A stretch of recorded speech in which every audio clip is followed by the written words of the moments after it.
Well, hello, all my internet friends. I'm so glad you have tuned us in, and we're able to include everybody this morning. So thank you very much for subscribing and tuning in, and we hope that you'll like what we do. And we've been doing this for a while, and have some great ideas and good things going forward. And I really appreciate all y'all being here. So.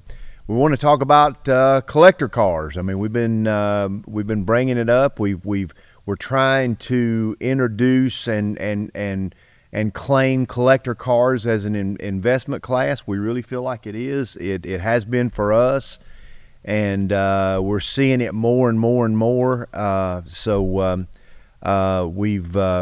We've had some great guests on here, and I'd like to introduce my two guests this morning. My good friend Spencer Gates with Haggerty Insurance. Spencer was here on one of our first podcasts and really gave us some great insight as to the super huge number of collector cars that are on the market and how people are investing in collector cars. We had a great auction this weekend in Chattanooga, Tennessee, that involved Haggerty's auction company, Broad Arrow. And we're going to talk a little bit about that and as we go forward and everything that went on, hopefully most things that went on there anyway. And my other guest is Stephen Becker from Becker Automotive in Atlanta. Stephen is one of the oldest Cobra dealers in these United States of America. He was had a lot of great relationships with Carroll Shelby through the years. And he is a world of knowledge, and we're going to pull a little bit out of his in between his ears today, and see if he can astound us with some of the stories that he has. He has some great stories. Of course, my partner Brian Barr here, my co-host, has been with me every week, and we've really enjoyed the comments from him. Of course, Brian is with Streetside Classics.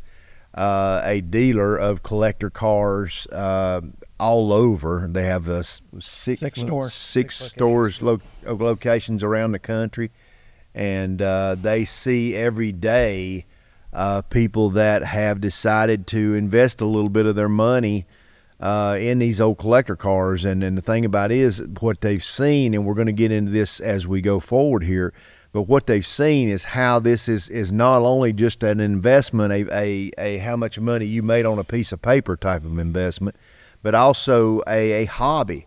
It's a hobby and what you can do and the time that you can enjoy with these old cars, and a lot of people that have this in common. So we got that going for us. So I'm gonna start off with Spencer. Tell me a little bit about what you know from Chattanooga this weekend. I know you said you hadn't talked to too many people, but tell me what you know. Yeah, I mean, I think we're still waiting to get some data back. We saw that there were a lot of cars that were sold. Again, we're still seeing kind of a really tough market for the 1 million plus cars that are out there. Mm-hmm. For some of the more middle market type cars, they're selling a lot better. It's always a great event out there. Now that was started by Corky Coker, wasn't it? With the Coker tire? Yes. Yeah. Mm-hmm. Yeah. So it's a great festival. As you mentioned, it brings a lot of great car enthusiasts out to enjoy the event. And this was the first year that Haggerty's auction house, Broad Arrow Auction, was able to be a part of it. So I know it's going to grow and continue to be a great event for us from that perspective. But, I think we did very, very well as far as being able to get out there and sell a lot of cars. Yeah, they sold a lot of cars, and I was there were some cars that I was looking at that I was paying close attention to. One was a former car that I had owned, and it didn't meet its deal on the money. But one thing I would say, and Stephen and I were talking about this on the way over here, there's a lot of factors going on, not only in our economy, but also in the collector car world right now. I mean, when you think about, of course, the elections coming up, the interest rates, just being out of sight, the unsurety of the tax rules and the plans that these two candidates have going forward. And so there's just a lot of Stephen had a great word this morning that I made a note here of the whole geopolitical circumstance that we're in right now with the election year and everything like that. So give me your thoughts on that, Steve. Well, I think that, anytime we have a situation like what we have currently, where we have two different candidates that are on total polar opposites, there's no in-between meeting, makes it very difficult whether or not you're purchasing a house or you're looking for investments or whatever the case may be. And since a majority of what we do with these cars, everybody sitting here at this table, is an ancillary situation. It's a situation that is not required. These are not driving cars for every day. Yeah. This is not this is not a situation where you've got that going on. Right. You bring in a totally different dynamic to the table. Oh yeah. So you've got the want and you've got the need. Yeah. And I think the guy we had dinner with the other night, last night or 2 nights ago, who works for the tire company, said, our tire company is for the people that need tires. Yeah. This other tire company are for people that want tires for a Ford GT or whatever the case may be. So you've got two totally different clientele. Yeah. And it's going to be very interesting to see how it all pans out. And we're not going to know for quite a while. Yeah. I mean, we really won't. And, you've got people buying out of fear, just like the fear thing where you watch the stock market every day. You've got the barometer of the fear versus expectations versus this, that, or the other, and what your ROI is going to be on some of these cars and whatnot. Yeah. And you can't forget the fun factor. Oh, yeah. You buy a car to have fun. You buy a car to enjoy yourself. Big emotional. Big emotional purchase, something that some of these folks only make once or twice in their life. Yeah, exactly. Now, with Street Side, what has been your experience to date? October for us, traditionally, and it's an election year, right? And geopolitical situation, everything, our hearts go out to the folks in Western Carolina and in Florida. Of course.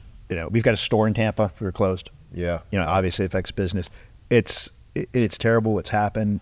It's hit us a little harder this October. People are distracted. We have a very dear friend involved with the relief efforts, big car collector. Yes. But Matt is not thinking about cars right and now. I spoke with him this morning, and he is just, his mind is all over the place. I don't know if you know this or not, but he had property in Tampa that I talked to him yesterday. That got some damage from the storms. And I had two God friends in bless Florida him. lose cars. Yeah. So they got one guy. It was his high school poster cars, a 944 turbo. It's full of water. How many claims have they had in Central Florida? Do you know? Or, I mean, is it? Yeah, I know that Tampa was probably our hardest hit area. Yeah. The mountain area was, obviously a lot of people up there didn't have internet for a while, still don't have it in certain areas. And Right. As Brian said, I mean, our hearts go out to the families and all those that were affected by the storm. But from Haggerty's viewpoint, the Tampa area was the area for the cars that we were seeing the most most activity. Yeah, it's when you have the what are they? Is it actuaries that they call that actually sit and do the figures on how like life insurance and different things like Actuary that. tables. Yeah. And I'm sure that stuff like that is hard for them to kind of get their arms around. Yeah, and one of the great things with Haggerty specifically is that we offer a coverage down in Florida where it reimburses clients to move their cars to get them out of harm's way. So if a client has a named storm coming and they can move it, Haggerty will reimburse them back for some of those expenses associated with removing the car to a safe place or storing it in a safe area. Yeah. Which, some of these cars down there are one of ones, or you can't replace them. And, to be able to do that, have Haggerty help, I think it's a great benefit. Yeah. We were very lucky. The store was dry, no damage to any of the customer cars or anything. Yeah. Wow. But October for us, generally, it's a little bit of a breather. And then things pick back up. We get a lot of people who buy at the end of the year, small business owners, reinvesting in the market. And in January, things start rocking and rolling. But it's, the guys aren't worried, but they're working harder. Yeah. Well, and one of the things I was trying to remember this morning was the holidays. Remember the holiday? We talked about why the market had flattened out. Some of that has got to be with the holidays. But one of the things that and you guys tell me if you disagree or not, and if you do, I totally want to hear why. But one of the things that we see right now, honestly, is now's the time to buy. I mean, prices are down a little bit. So honestly, now's the time to buy. If there's anything you're thinking about, something from your past, something that you've always admired or anything like that. And I know that's a hard row to hoe, because it's who wants to go out and spend a ton of money with things being so uncertain. But that's the way it is in the stock market. When everything goes low, that's something to think about. Well, the Hagerty market report just came out. Yep. And there's a little bit of gasp for me in that. We're back to pre-pandemic pricing levels. I don't know if you're seeing that. Absolutely. The bubbles. Yeah, Bubbles gone. People bought in that time. They want to get out of a different situation. Right. But when the market's off, 10, Yeah. 12%, and I'm looking at the market value, market index, the Hagerty market index, is the two hardest hit, the two greatest losses, 11% in muscle cars. That's my bread and butter. Yeah. And 9% in Ferraris. Really? And then you start to take a look down deeper into that muscle car market. And we were just talking about it last week when we were talking about Chevelles. There's a variety of Chevelles, from LS6 down to Malibu to Resto mods, and they've corrected a bit. Yeah. So yeah. It absolutely could be the time to go out and find that Chevelle. Yeah. Now, I feel for the folks that have a note on it with one of our lenders. Yeah. Right. Yeah. I think one of the things that I've always said, and I've been involved with this since 1977, is That was the year I was born, by the way. you're kidding. No, it's not. Shut up. It's like the 18th anniversary of the year he was born. Anyways, so what the hell was in your orange juice this morning, there's brother? a picture over there of him in 1977. It's not 1977, Right? And you were a I big saw that. baby. I had a diaper on So it. I walked over there. I thought that was Alex Van Halen sitting there against the car. It looked like Alex Van Halen with that haircut. Right. One of the things that I always like to say that I've always that I talk to people about very, very much so is the fact that good cars always bring the money. Absolutely. And your hold time on those good cars is what makes the difference between a good deal and a great deal. And if you've got a group of experts sitting around talking about, from cradle to grave, a good car, a good opportunity, the financial end of it, your risk end of it, again, look at it as an investment, you're going to do extremely well. And you might have to wait a little while. Yep. But hey, look, Yeah. it, as they like to say in the Carolinas, it is what it is. It is what it is. And it is. And so with that being said, I think that, good cars always bring the money. It doesn't take much to tank a market. No. It doesn't take much to tank a market. No. I've watched guys just jump out of windows when the 05, 06 Ford GTs took a blip. Yeah, right before right. the pandemic. Right, Oh right. my God, 300 grand, blah blah blah. Well, look, dude. I mean, it's over. Now it's they're over. 500. And I'm over there writing checks, going, yeah, it's over. It's over. Sorry. It's too much. So I mean, you can use it to your advantage. It's just Yeah. like anything else. I see it very much so in line with what people do with stocks. I think that my biggest selling point, though, when talking with people is that stocks are great, and you have very, very little control over it. They can issue more. People can tank stock markets and stuff. When you have a 1969 whatever GT500, they only built a finite amount of those. It's been decades. Yeah. And there are only so there's many only still so many around. and there's only so many for sale, and there's only so many in that condition that are going to be working like that. Yeah. So I think that's probably why you get a lot of the money pouring into the collector car marketplace as we go along. And one of the things that I've had discussions with many folks is there are certain cars, and we're talking about good cars bring good money. There are certain cars, certain tag adjectives about cars that make them special. Shelby, if a Ferrari, a Porsche. I mean, certain cars and certain things. Just really those will always be worth a lot. Yeah. And do y'all see that a lot with Hagerty? Absolutely, Mike. I couldn't agree more. And to go back to the stock market, we talked a little bit about this last time, but Hagerty did a survey or a study on that, and there is a direct correlation to the market and to what the collector car market's doing.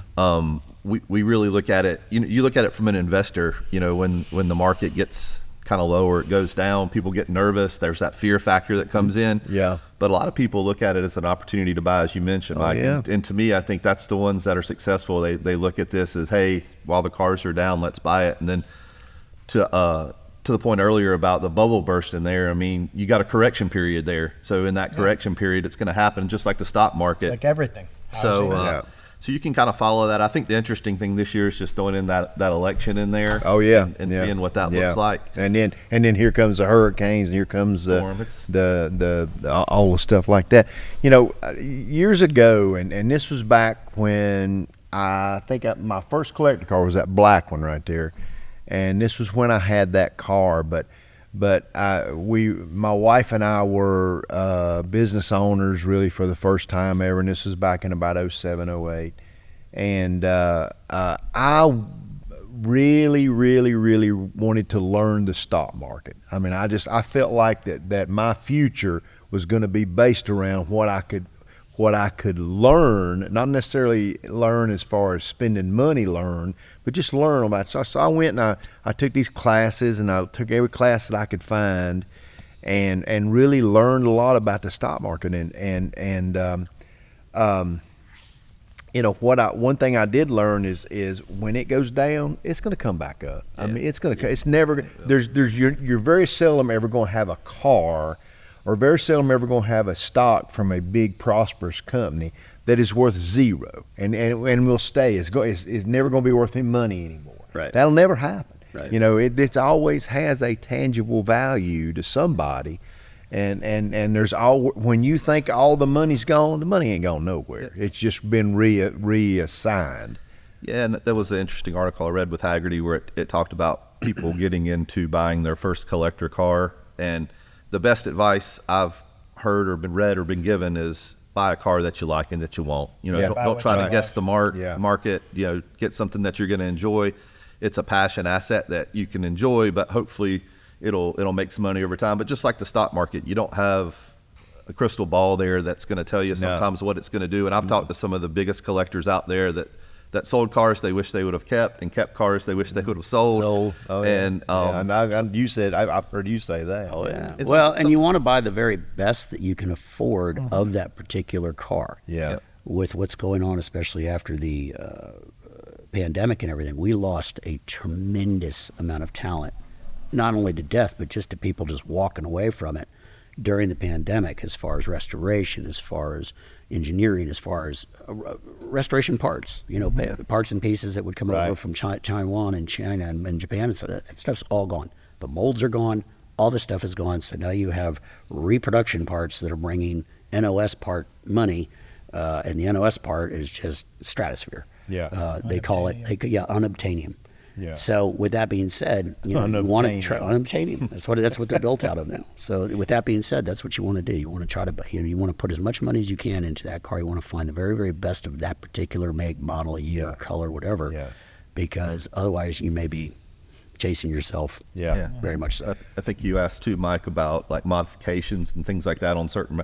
Yeah, I think if you can find the unique modifications, that's always going to help a car, and it's fast. It's going to make it unique. It's going to be a little bit more desirable. So those things do make a big difference if you can find those unique mods that are out there. Right. Well, you know, one piece of advice to all of our followers out there: if you buy a car and it's a little rough and it's a great car, but you decide that you want to restore it, let me assure you now, you know, Stephen restores cars, and that's what he does for a living. And I hope I don't say anything that hurts your feelings, but that is, take a big old long deep breath before you decide that you absolutely want to jump into that world. Absolutely. You're better off to go find somebody like Stephen, or find somebody that specializes in the car that you're thinking of, and go ahead and do it. And I will say, you know, sometimes it's hard to find that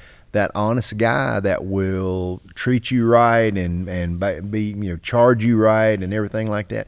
But I can assure you, to do it and do it right, it's a multi-year process. Well, go ahead. Go ahead. What I tell people is, and I have 3 facilities in Atlanta, outside of Atlanta, and one does restoration, and it's actually in the Panos facility, which is Panos Auto Panos, yeah. We've actually got a third of their building. Oh, okay. And then I've got my warehouse for sales. Now, Dr. and whatnot. Panos died. Yes, he right? sure did. He did. Now, His son still runs His son still runs it. A great gentleman, wonderful person. What was Dr. Panos famous for? The transdermal patch. Transdermal patch. And Stop smoking. Stop smoking. And he smoked. He never did. He smoked 3 packs a day till the day they put him in the ground. Oh, no so, kidding. Yep. So that's just absolutely. You've got the cure. You invented the cure. Right. And so great, wonderful person, and we've got some wonderful people. And so I've got my 3 facilities, and what I can tell you is I've got the last count we had like 22 cars of all different types, and Mopar and Chevy and Ford and everything,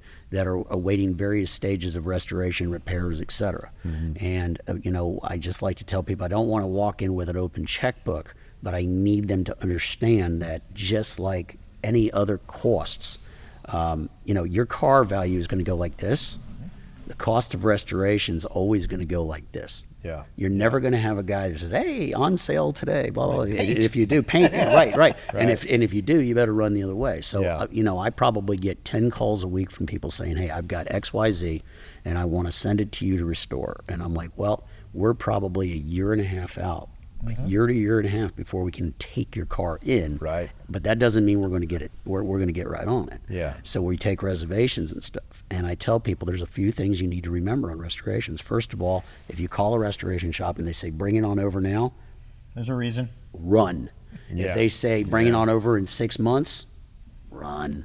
If they say, "Listen, we can take a look at it, but it's going to be 12 to 18 months before we get it in the process," you're probably looking at the right guy. If you get one that says we're 2 or 3 or 4 years out, you've probably got the right guy. It's going to be extremely expensive, and your car's not going to get the attention. Think about the same rule you follow when you go to a restaurant for dinner. Right.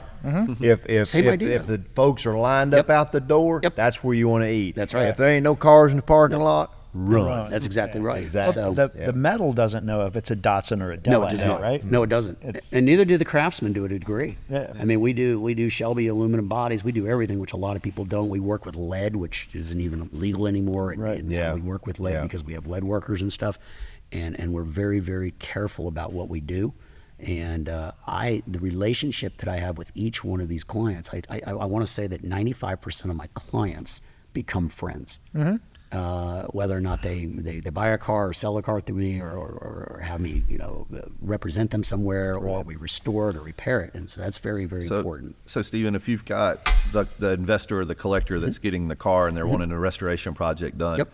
what advice would you give to them if you know there's going to be one where it's going to be difficult to find parts for that car to keep it original? What's going to keep the value higher? When we're done here, I'm actually heading up to Pinehurst to pick up a 67 500 that a gentleman's owned since 1980. And he has collected all these NOS parts and pieces over the years, gone to different shows and this, that, and the other.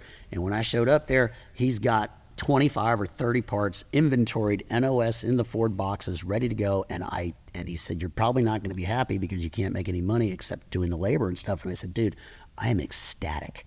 I am ecstatic for you that you were able to have the foresight to be able to purchase these parts and pieces when they were pennies on the dollar. They were ample and plentiful. Now I don't have to spend my time looking for parts and pieces for this car, and this is going to be a much easier restoration, much more cost efficient, and Quicker. once we get it in the process." Let me tell a story about, and this is another obstacle that I've seen and involves you, but in about, I guess it was probably the early 2000s. Well, it had to be the 2010s. You and I went to Atlanta, Georgia. Oh, yeah. To a guy named Larry Stepp's house to buy a 240Z that I was going to restore. Well, we were looking specifically for a 1969 240Z because there was only so many built with a 69 production date. I didn't even know that. I thought 70 was the first year. It was the There's first a handful year. of It was 64. the first- But there was a handful of 69. So we were looking, and Larry Learn had, something new every day. Larry had some 69. So we went down there, and Brian and I are digging through Larry's stuff. Well, we found this old car. It was in pretty decent shape. Yeah.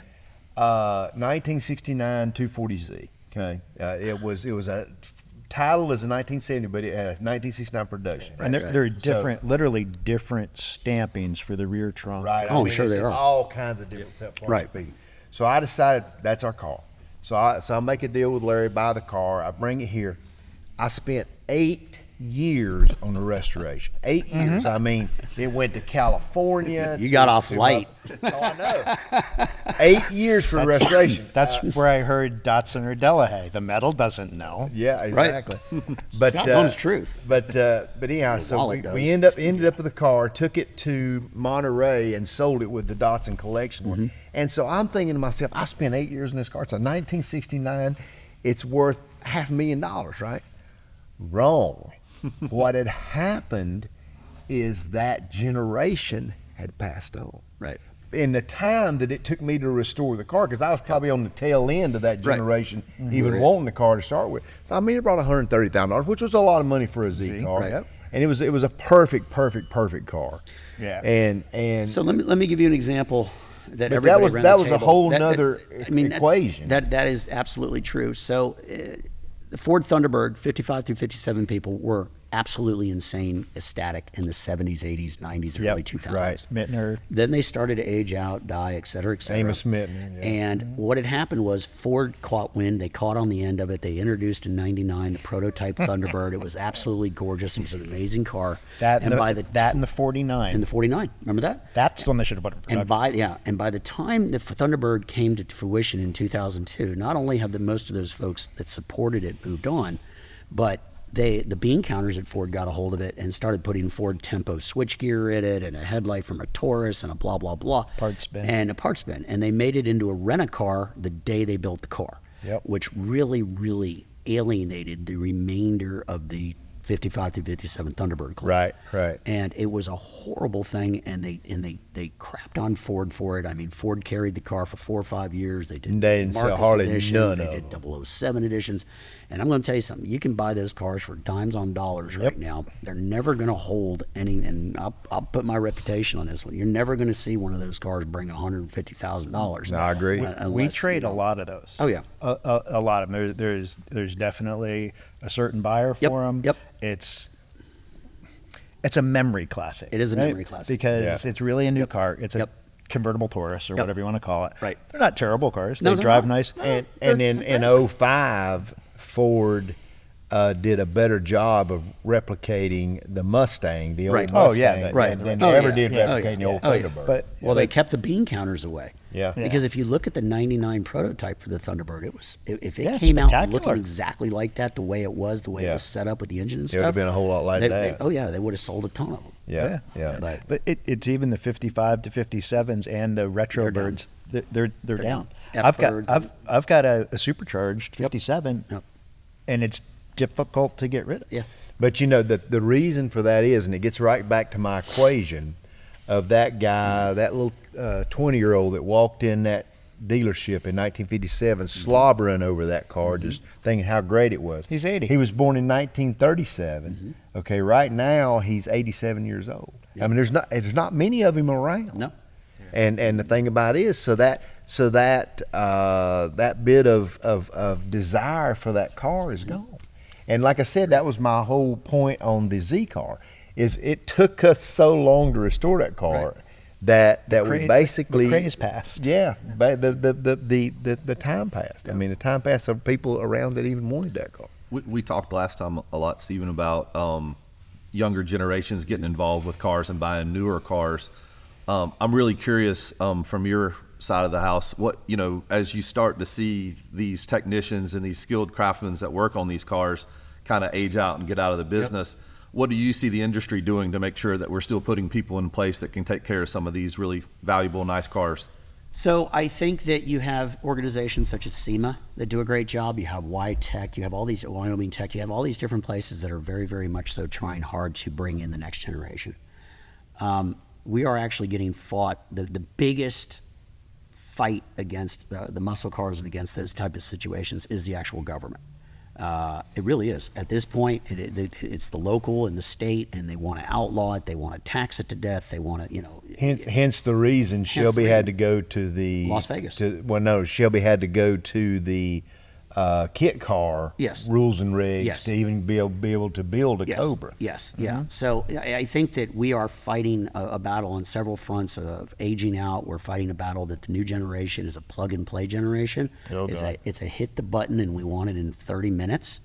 And the problem is that they don't know how to do anything but, take out a transmission, throw it away, and put in a new one. They don't know how to do any of the craftsman stuff. Yeah. And, I have openings at all my shops 24/7. You want to come in, you want to learn, we've got people that will teach you, but you've got to have that drive and that understanding to come in. I mean, I'd love to grow my place and have 8 of them or 10 of them or whatever the case may be. And what limits me is not money or inventory or knowledge or my reputation in the industry. What limits me is people. Yeah. Think about. I got one question before I forget about it. How many years do you think we have left of people? How many years of people that can rebuild a carburetor? 5. 5. Maybe 10 on the outside. Might be 10 on the outside. Hell, we can't even get if I have somebody that knows how to rebuild a carburetor, and I contact Holly, who is now owned by a multi-conglomerate, blah blah blah blah blah, and they send me a kit if they have one. Yeah. I order 3 kits because we're going to be using parts out of each one because they're made in Taiwan and China and everything, Yeah, and they're garbage. Yeah, right. No offense. Don't. The quality's come just after not me, there. Holly. The But- inconsistencies there. The yeah, quality's consistency there. The quality isn't. They got the box right. They got they got the part number right. I'm so lucky here because we're closely. We have great friends, of course, Jeff, that Of you know, course. And that you guys It's know. the car capital of the South. Roush Yates, Yep. which is right over the hill. Yep. There's a guy in there. His name is Chris Robinson. Okay.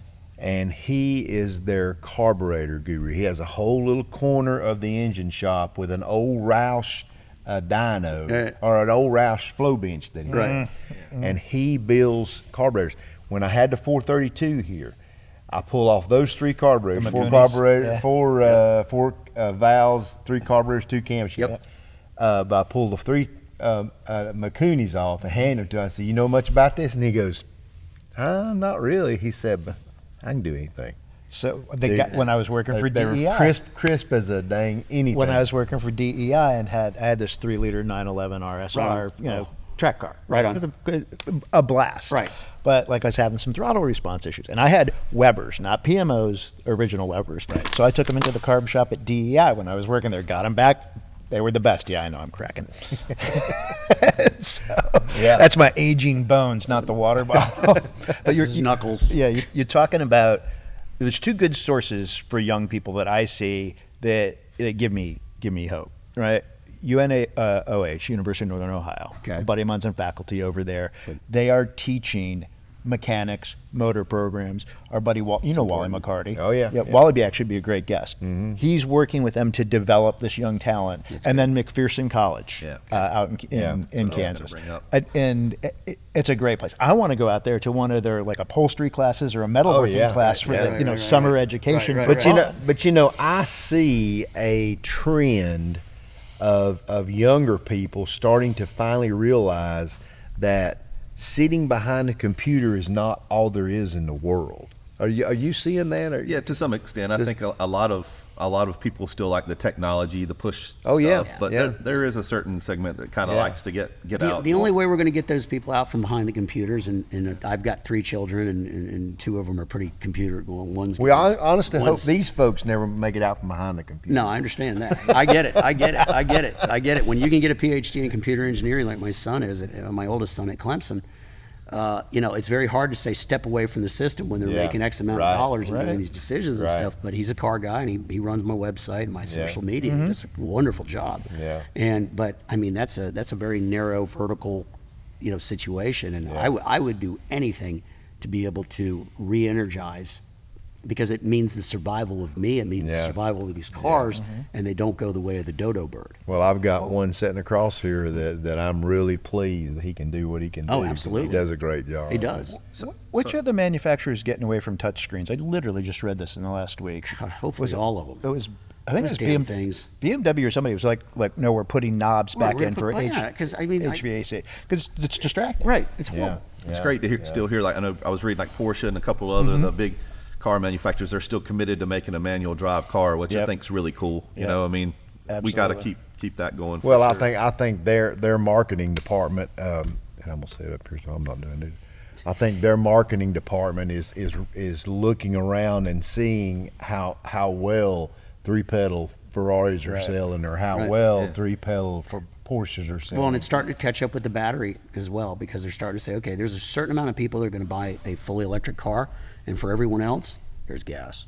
And I think that as long as that continues and keeps up, I think we saw a peak in maybe 2021, 2022, and now we're starting to see the pendulum. I like to say the pendulum. The pendulum swings is back and forth. swinging back, and the Yeah. pendulum swinging back Yeah. toward a petrol car. Yeah. It may be a hybrid, it may be a this, that, and the other, but they're not going to go away. Yeah, exactly. So, Mike, talking about turning a wrench or working on cars, the actual building that we're sitting there, you probably have a few stories or some special things to say about what's been done here, right?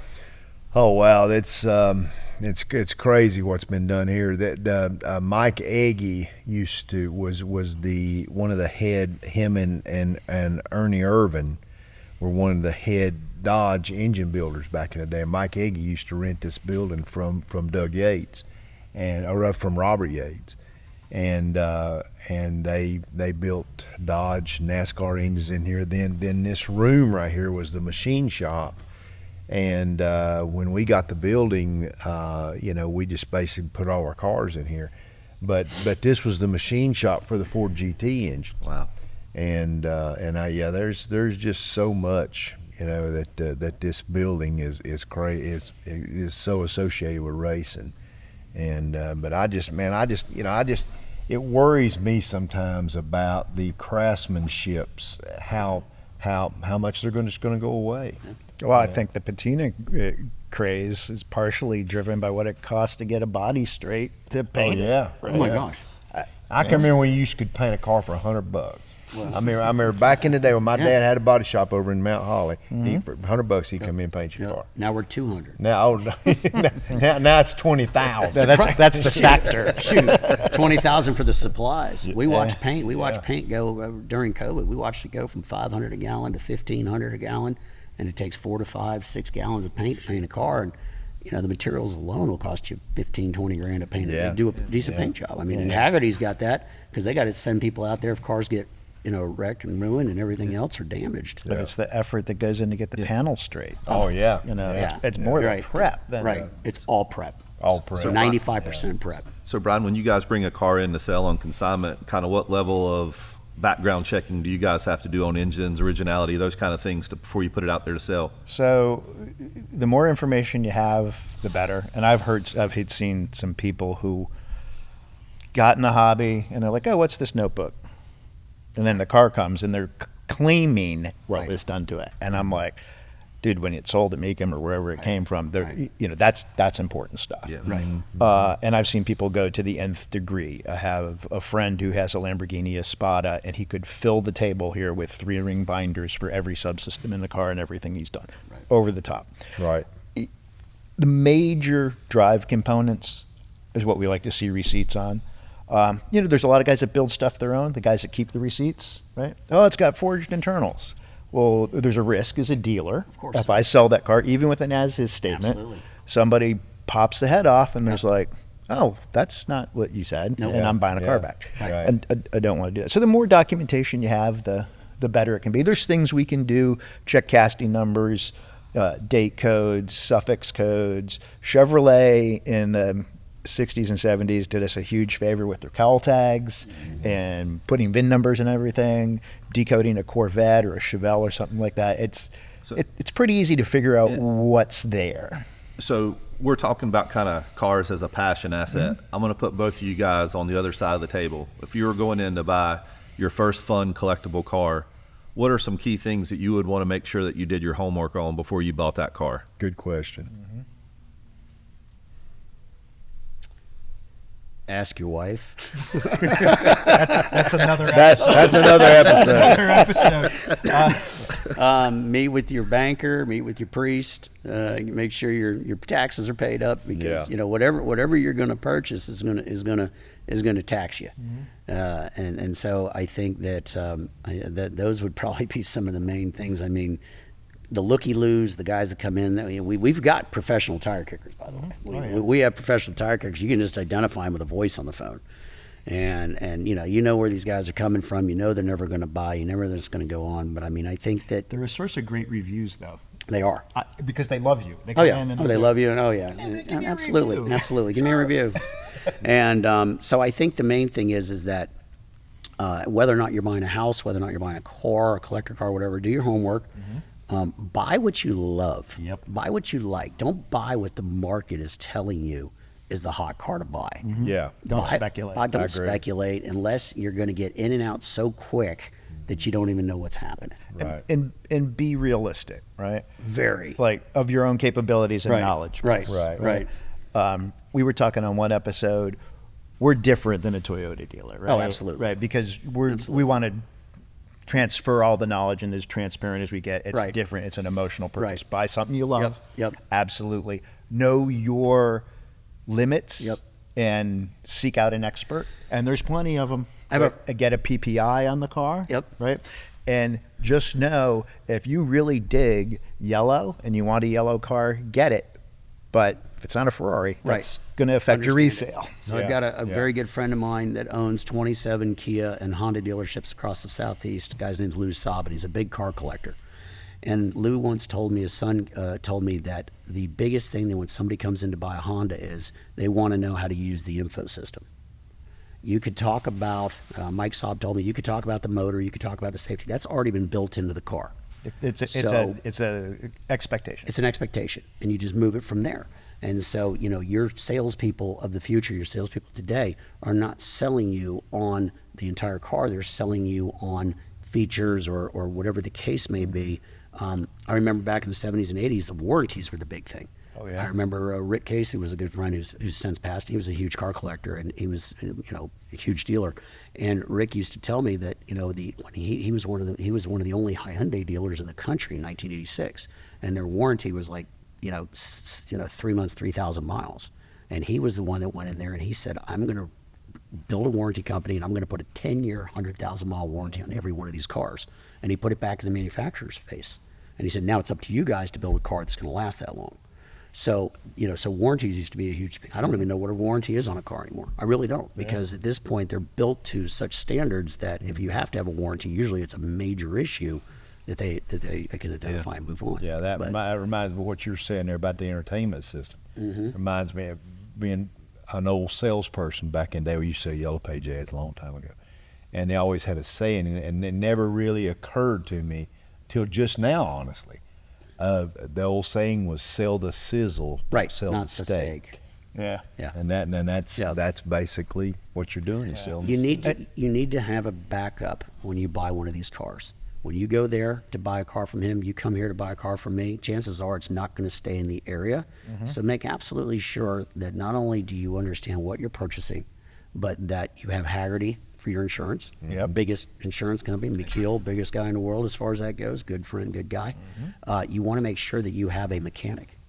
Your local resources. Absolutely. Mark specific club. Absolutely. Right. Join the Yep. club before you buy the car. Yep. I mean, 4 of the cars that I have sitting there that I can just think of at my shop right now in the last 6 weeks were from Washington State, Massachusetts, Connecticut, and from Maine. All my And snowbirds these are people. stuff Right. is These are showing up people. right These are now. people. No, they're just sending the cars down there for anything from just an oil change to a tune-up to a rebuild or whatever the case may be, and they'll spend whatever it takes to get it there because they know that it's not going to be a be-back. Right, They know right. that when the car lands back on their doorstep, it'll work. It'll work properly, Yeah. and that's very, very important. So definitely have your local resources, and if you don't have it, understand you're going to be trucking that car all over the country to get things done to it. Yeah, three Okay, so- to $500 on a pre-purchase inspection. Yeah. And we have it Yep. every day. They Yep. come in. Yep. The guy's doing a drive in the back. Yep. Find a local expert. They're big box stores that do that. Yep. They Lemon guys and all that Yeah, other they stuff, rarely yeah. pass a car because their job is to find stuff. Right, wrong with it. right. But find an expert who honestly says like,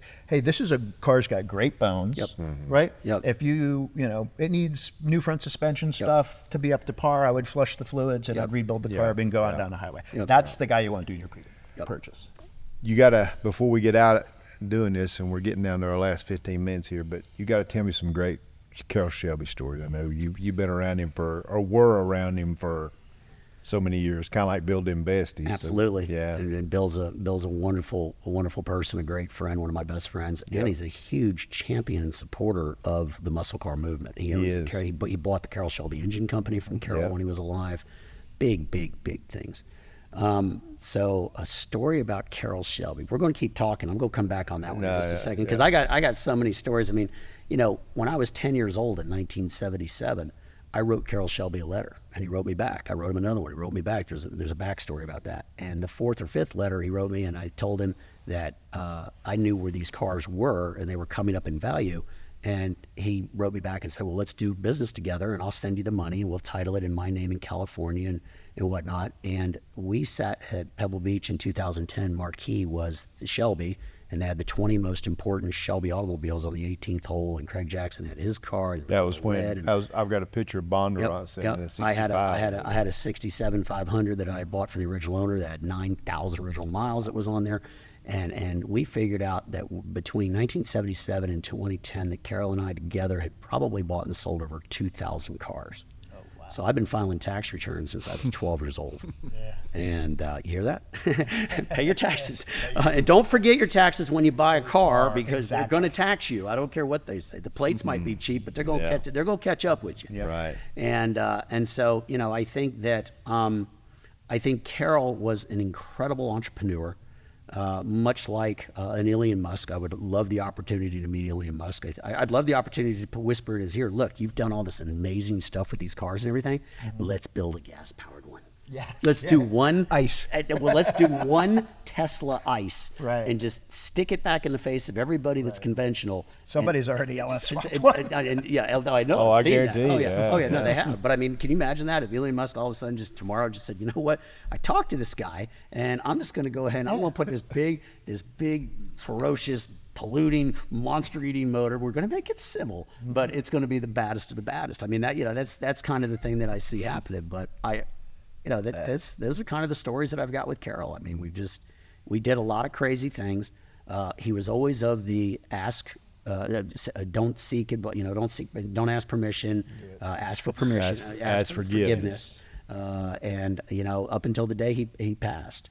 And I just always think that he enlightened me and inspired me. And he was a partner and one of my best friends. And when he was passed, before he passed, he had the chance to call a half a dozen or so people, and one of the people he called me, and he left me a voicemail, and I've actually got that. Got that voicemail. I'll share with you guys. Yeah.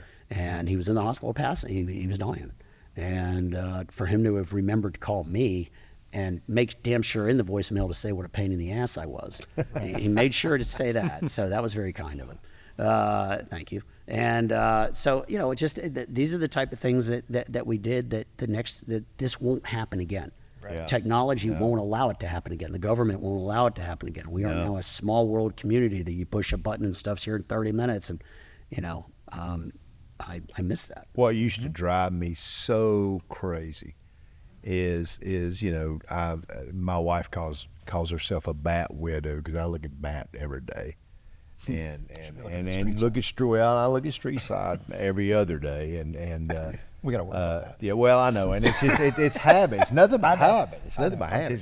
But what used to drive me crazy is all these damn young people that would mock what a sin it was to have a car signed by Carroll Shelby, and I would go on there and I'd say, look, you asshole, I've stood in line 2 hours to get Carroll Shelby to sign the window sticker for that black car right there.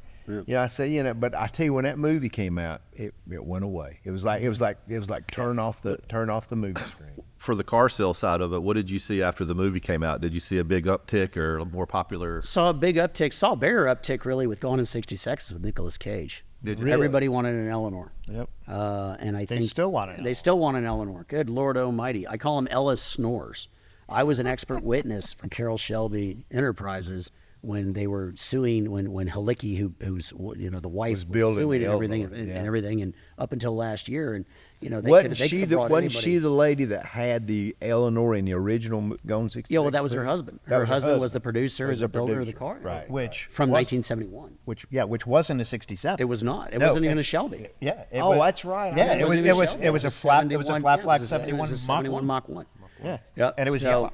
So, here I am doing all this testifying in federal court on behalf of Carroll Shelby and the Shelby American about how this car and this car have zero in common, and she should not be entitled to a license to put out a car that carries a GT500 designation and stuff. Mm-hmm. And I mean, that thing went on forever. And they won. Shelby won. And I'd like to think it was partly because of what I did. Because that's part of what I do as being an expert witness. I've been an expert witness for Haggerty before on claims and stuff. So I mean, it's kind of the genre. But the Ford versus Ferrari movie, I didn't see it for about the first 6 weeks or so. My wife and I sat in the back of the theater and watched it. And people come up to me and they say, "Hey, how much was that like Carroll Shelby?" And I said, "Well, I was born in '67. That all took place in '63 to '65 or '66." So I can't tell you about that. Carroll and I never really talked about it because Carroll was always, if you ask Carroll Shelby what his favorite car was, he would always say it's the next one. And so you think about that and laugh, but then you think, yeah, you're right. That's these old ones aren't going to make you the money. Yeah. It's the next one. It's what's keeping you going. It's what's keeping Shelby American alive right now. Yeah, It's the trucks and the hybrids and Yeah. the Mach-E's. And I mean, they've done a wonderful job of seamlessly moving into The the future. 21st century as Yeah. far as that goes. Yeah. I think that you probably talked to Lance down at Superformance, and he'll probably tell you he had a huge bump in business because he had a lot to do with the making of that movie, and he did a wonderful job. His folks did a wonderful job. I am a factory authorized Shelby American dealer. I don't think there's very many of us left, and I only deal with CSX cars. I don't do anything with Superformance or anything else. So I've got a very narrow specialty that I'm sought out for that particular thing. But I think that to have a movie like Nicolas Cage's movie that's coming up on 25 years old, Yeah. and still have people say Eleanor, Eleanor, Eleanor. Right. I will tell you that in one scene in the movie, in the Ford versus Ferrari, where Carroll went out there and he put when they were done, they let the cars go out on the racetrack, and Carroll went over and he grabbed a lug nut and he put it on the tarmac. And he walked away from it, and the Italians looked down and they're like, "Oh my God, did we forget to put a lug nut on the car?" Now that was Carroll Shelby. I had been in numerous meetings with him where he would come in, he would stir the hornet's nest, and then he would walk out and he would call me an hour later and he would say, "Who fired who died, who punched each other in the head, who did this, who turned their, who became a turncoat." And stuff. Right. He would love to stir the pot. The pot. And he did a wonderful job of doing it, and he was well known for it. Yeah. And everything was GD this, GD that, throwing stuff around. That famous Texan. I mean, that's just the way he went. And so we always had a lot of fun with it. And I would bring him ideas that were non-car related, and we would do things that were non-car related together that very few people know about. And I think that's probably the glue that really held us together. Yeah. Right. Interesting. I love hearing the old stories. I remember back in the late 90s, Haggerty, McKeel called me, and they were deciding not to insure continuation Cobras at all, because there were 50 different kit manufacturers at that point. And I got Carroll on the phone with McKeel, and they worked out a deal, and for a period of time in the late 90s, early 2000s, Haggerty would only insure CSX-built Shelby American cars. Now they eventually came out of that and whatnot as they got stronger and as the hobby got bigger and stuff. But I was attuned to that because if I had not made the connection between him and Carroll and said, "I think you need to talk to Carroll or call Carroll and whatnot," I don't know if that would have made any difference. Eventually it would have. But I mean, I like to think of myself as being somebody like yourself who can put two people together and make things happen. Yeah. And that's what Carroll would tell you. Carroll would tell you I was not a very good businessman, but I knew how to put people together to build cars and make them go really, really fast and win races, and that's all it took. But what I loved about the movie was it educated a whole new generation, actually all young people. It did. about what he had been capable of and what he had done. You know? Absolutely. And how it changed. Yes. It changed a ton. Well, guys, I want to say how much I really have appreciated you being here and listening to our crazy stories and and our valued, unvalued opinion. We'll leave it up to you to be the judge. But you have subscribed to us, and we appreciate it. We ask you again to like and subscribe down here below, and please share with and please comment. We love to hear your comments, and love to hear what maybe we did that you liked, what we did that you didn't like, so we can make sure not to do it again.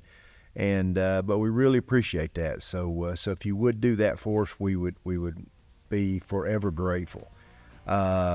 Thank you to all my guests. I really appreciate it, guys. You guys are always the best. I really appreciate it, and I can't think of anything else to say, but I really appreciate all you guys and appreciate you and tuning in to us. Another hour flew by. Another hour, exactly. Absolutely. Thank you for having us. Have a good day.